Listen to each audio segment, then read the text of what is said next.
Good morning, good afternoon, and good evening. Wonderful to be here again on Leadership Live Tuesday. And today's topic is leading into the future. And before I dive into today's topic, I actually have a very exciting announcement that I want to share with you today. And that is that in this last week, I have launched my podcast. The podcast is called Leadership Live Tuesday with Daphna Horowitz, yours truly. And I invite you all to go and take a look at it. I'd love it if you would have a look, have a listen, subscribe, leave a rating and a review if you're feeling up to it. But most of all, I'd love you to listen and get into conversation with me. Let's have a conversation about leading in these challenging times, and let's see what we can create together through this podcast. So I want to share a little bit of my journey with the podcast because it's been a huge learning for me. It's been absolutely navigating a territory that is completely new, that I knew nothing about before, except for the fact that I love listening to podcasts. And I wanted to make that transition or conversion from listener to podcast host, and I managed to do that. So this journey has been really full of learning. As I said, navigating a completely new territory, and I had a wonderful team to help me along. So I'm actually going to give a shout out here to my wonderful Liska, who's always amazing and helps me to stay on my toes and get things going.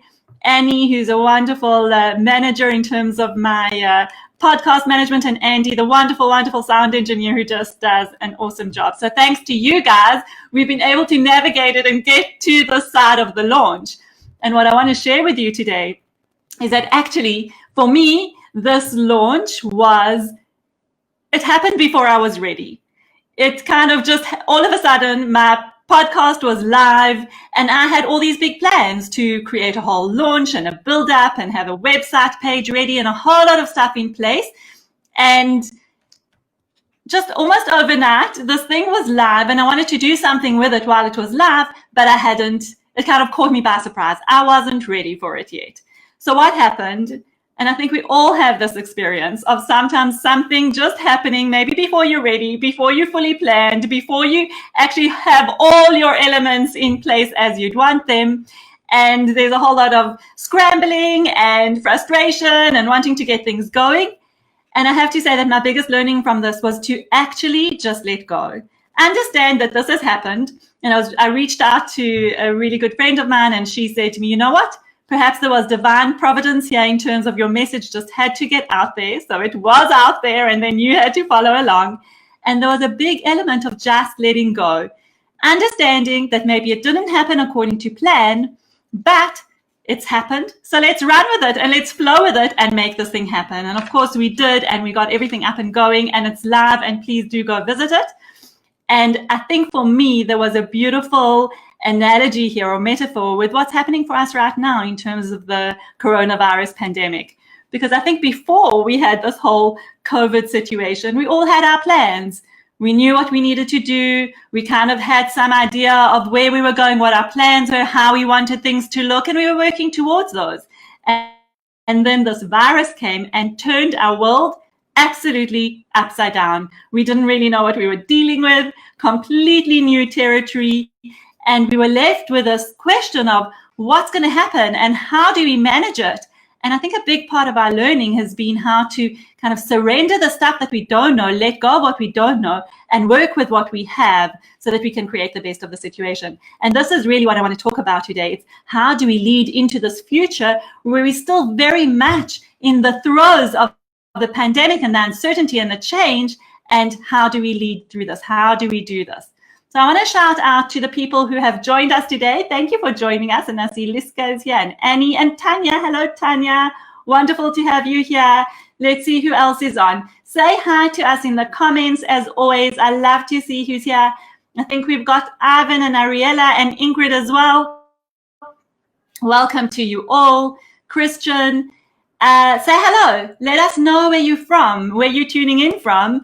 And I'd love to hear what you think about this. What do you think about leading into the future? And the question I'm going to ask you is, what do you think are the qualities or the elements that are present in our reality, in our situation right now, that are really going to call to us to be the best leaders that we can be? What have we got in today's situation that is requiring leadership to step up in a certain way?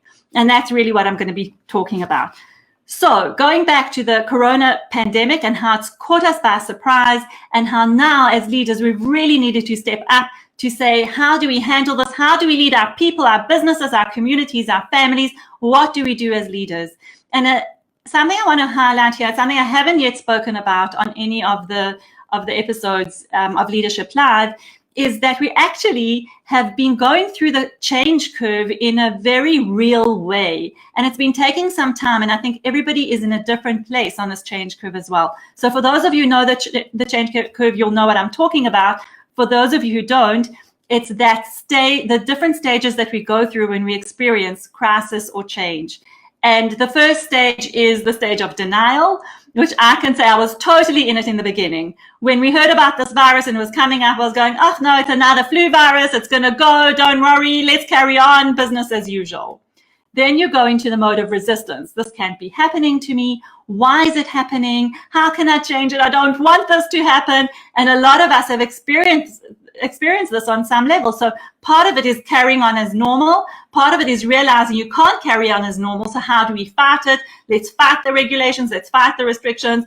Part of it is saying, well, let's just put our heads down and do what we need to do, but we don't really want to accept that this is our life. Whatever form resistance takes, it's part of the development of our dealing with change.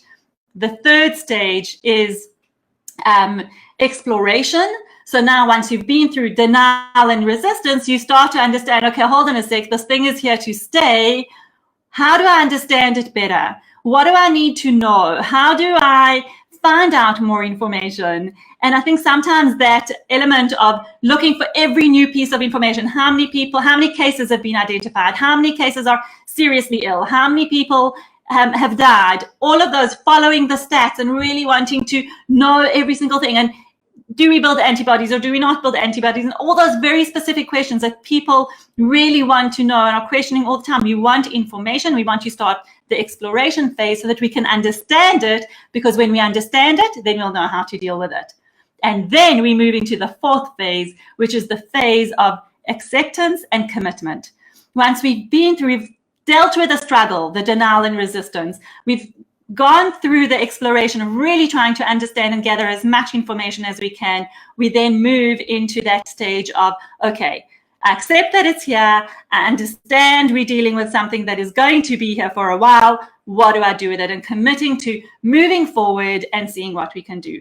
And this, all of us, if you think about it, is what we've been through. Some of us may still be in the denial phase, who knows? Some of us may have moved into acceptance way more quickly than others.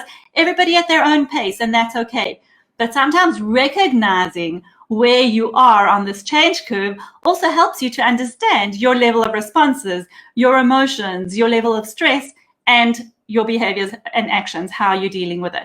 So for those of you who are with me, I just want to say welcome again. And I want to say, tell me, do you resonate? Do you relate to the change curve idea? Where are you on the change curve? What do you think you're at the moment? If you're happy to share 1, 2, 3, or 4, you can just write that in for each of the stages: denial, resistance, exploration, and then acceptance. So let us know. Do you relate to the change curve? Can you notice the different phases you've been through? Tell us a little bit about where you are. I'd love to hear. And just say hello in the comments, because I really would love to know who's with me. I can only really see through the comments. So please do say hi and let me know that you're here and where you're from. Okay, so now if we've talked about the change curve, I really want to move into, if we understand that this is the process that we go through when we deal with any change, and certainly the pandemic that we're going through at the moment is something that is quite an extreme form of change, then what does it mean to be leading into the future? What does it mean to show leadership at this time, and how do we do this? So here are 3 elements that I've observed that have come up through my conversation with clients and businesses and people that I work with. And those are the three elements I want to touch on today, because I think they're really important if we want to set our sights into the future and really know how we lead through that. And the first one is something that I think we all know about and have experienced, which is the very quick move into a virtual world. We are now not just leading in our regular world, we are leading in a virtual world. Everything has gone online so quickly and efficiently even. Yeah, maybe some glitches, but generally very, very efficiently. We've been able to do this, and now we need to know how we lead in this world. So in the beginning, we put in all sorts of stopgap measures and said, okay, let's do connection sessions over Zoom and make sure that I'm speaking to my team, every member of my team individually. You know, if I'm a manager or a business owner, really connecting with people and embracing this whole virtual world.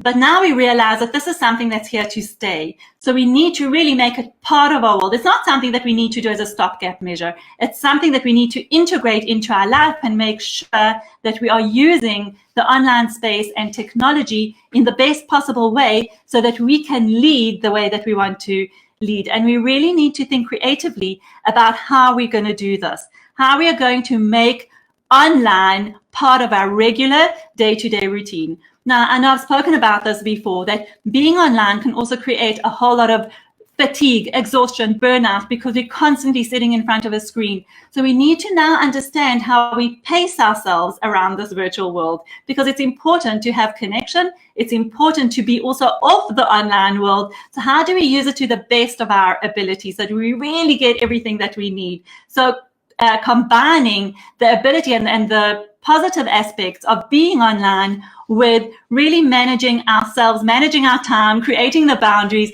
and making sure that we're using the virtual world that we're leading in to the best of our abilities. So that's the first element.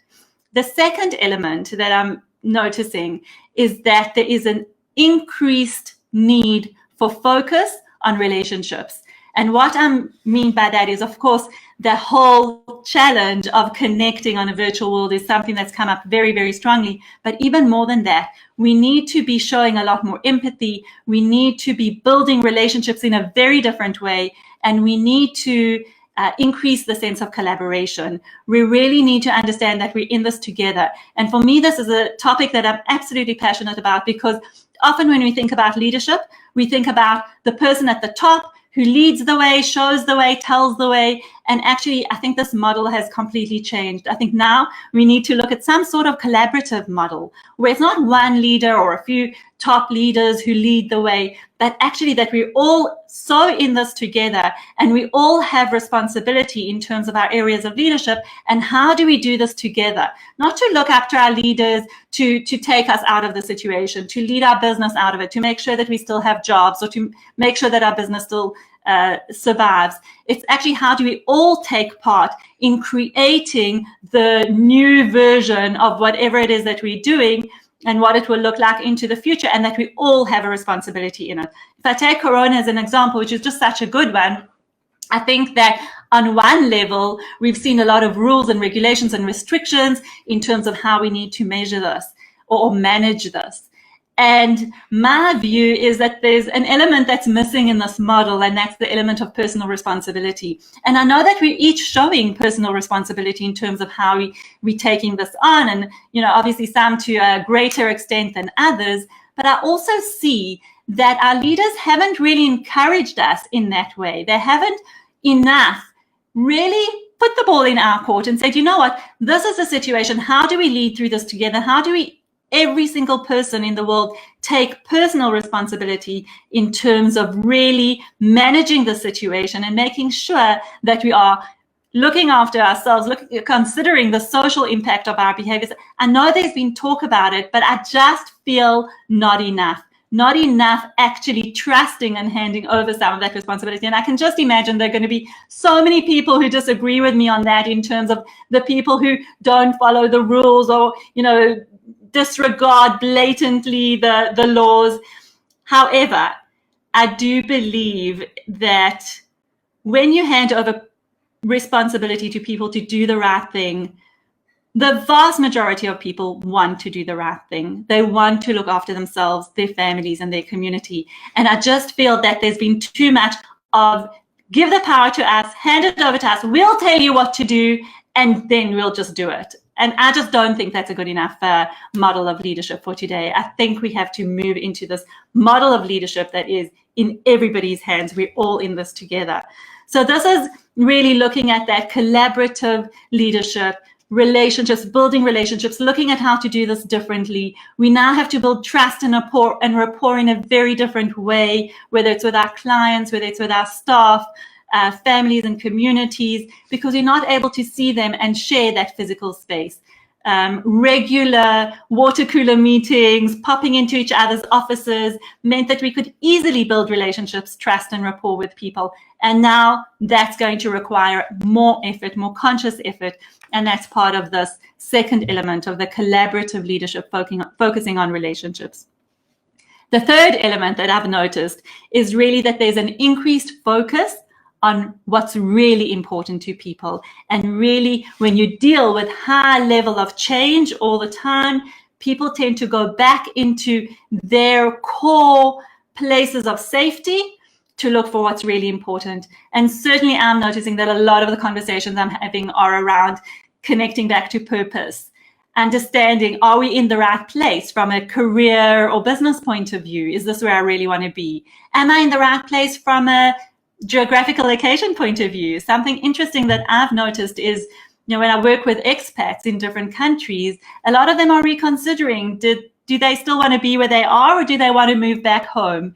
Because in this time of change, somehow the appeal of going back home feels safer, feels more steady, solid, or whatever. There's some connection there that is really coming back to understanding what's important.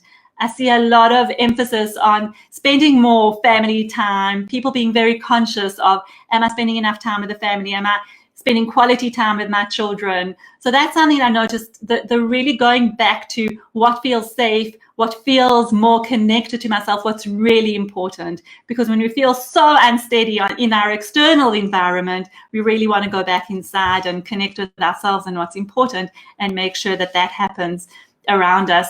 And I've certainly seen, things like businesses that were so reliant on travel around the world. So business people constantly traveling are now spending more time at home and really valuing that. Salespeople who are so used to doing their sales calls, face to face. Zoom has been a really difficult transition for these people, are now starting to entertain the idea of, oh, wow, okay, maybe I can do a Zoom call. And what does that mean to me and my quality of life, and how can I make it better? People who work in sensitive fields like the medical fields or financial fields are also making this transition of, can we have confidential conversations over this virtual platform? So looking at what's really important in that and how you can create that level of importance and meaning even when our environment has changed so much around us. So I think when we look at leading into the future, we really understand that the context that we have here is really one of uncertainty and change. We are seeing that I think this is a time that we've really never felt so lacking in answers. There's still so much information about the virus itself that we don't know. There's a lot that we know and a lot that we've learned over the time, but there's still a lot that we don't know. We don't have the answers to many, many questions that people are holding in their head. Will they find a vaccine? How long will it take? Will we ever come back to normal? I think we've kind of answered that there isn't a new normal. There isn't a day after. This is the reality. This is the future. When I talk about leading into the future, it's leading now, actually, because this is going to be our reality for a while. I suppose that's something that we're all getting our heads around. And since we don't have all the answers, this is like a true leadership challenge, because for years in leadership development and leadership experts have been saying leaders don't have to have all the answers. And now we're really being tested on it because we don't have the answers. We know that. We know that we know very little about what's going on. So how do we still lead? How do we still help people to come along with us and create the future that we want to create? And of course, it's possible, and really is about now, as I said, stepping back, bringing in that model of collaborative leadership, leading with others and building those relationships, embracing the virtual world in a way that's going to help you maintain balance and really achieve what you want to achieve, and then really focusing on what's important in this period of absolute change and complexity and ambiguity. We just don't know what's going to happen next. So I really want to leave you with a thought of, for me, my view is that the tool of leadership is conversation. And if we look at all these elements that have come in that are now kind of shaking up a little bit our future, that we just don't know what's going to happen next, and yet we know we need to step up to leadership, how are you going to use the tool of leadership, which is conversation, to move you forward into the future that you want to create? Think about that and think about the elements that I've discussed, and really just let's all look forward to creating the future now. I think this is what we want to do. We want to be able to step into it now, embrace everything that's going on around us, and really just take it step by step. We don't have the answers. It's going to be messy. It's going to be messy. Use the people around you and ask yourself, how can you use conversation, communication to lead you, your team, your family, your community in this time of uncertainty and complexity? And that's my message for you today. So thanks, as always, for joining me. Wonderful to see you here. Let me know, what insight are you taking away from today's conversation? I would really love to hear that. What resonated for you? What got you thinking? What do you agree with and what do you disagree with? And if you have any questions for future Leadership Live episodes or anything that you'd like me to discuss, I would really love to hear about it. And I wish you all a wonderful, wonderful rest of your day, and stay safe and stay sane.